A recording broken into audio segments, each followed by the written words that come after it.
Fasihin mawaƙi na farko wanda ya da cewa dole wata na ɗaukaka sa za ta dishe wani ya zo. Ya sha faɗin haka a cikin wasu waƙoƙinsa lokacin da yake ganiyar ɗaukakarsa. Assalamu alaikum masu kallon mu da sauraron mu, barkanmu da warhaka kuma barkanmu da sake saduwa da ku a cikin shirin namu na kai tsaye daga masana'antar Kannywood daga nan gidan TV namu ne MDTV Hausa.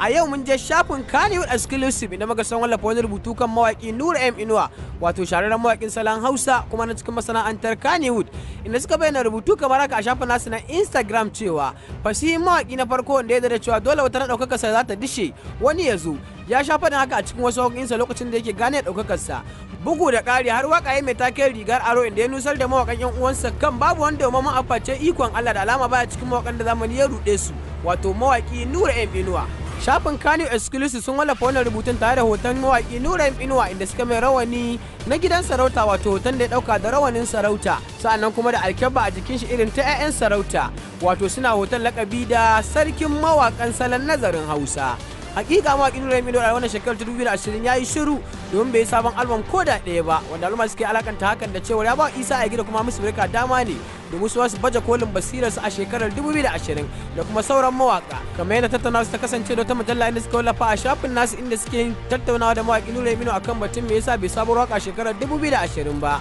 inda ya amsa musu da cewar ko da yaushe idan ka zama babba ka dinga ɗagawa na ƙasan ka domin su ma su zo su kai matakin da ka kai, amma kuma dai zan yi album ga masoyana a wannan shekara ko ba zan faɗa muku a wani wata bane. Ina nazarin waƙoƙi na musamman domin masoyana, amma kuma kada mu manta da cewa ita duniya rigar aro ce. Idan yau ana zamanin ka gobe kuma zamanin wani za a yi. Hakika duk wanda ya taso da zamanin shi ka ɗaga mishi sannan kuma ka bashi dama, domin kuwa burin duk wani tauraro ya kai matakin da wani tauraro ya kai a duniya, saboda ko da yaushe ita duniya burin ka ɗaukaka ka kai matsayin da ka ga wane ya kai. Domin kuwa idan ka ga wane, Hausa suka ce ba banza ba, don da kaga cewa ya kai matsayin wane to ya sha wahala a rayuwa, kamar yadda ya faɗa wata wakar shi mai salon rigar aro. Domin kasance da shirin kai daga masana'antar Kannywood, ku subscribe kana kuma ku latsa ƙararrawa domin samun sabbin shirye-shiryen. Mun gode MDTV Hausa, ta ku.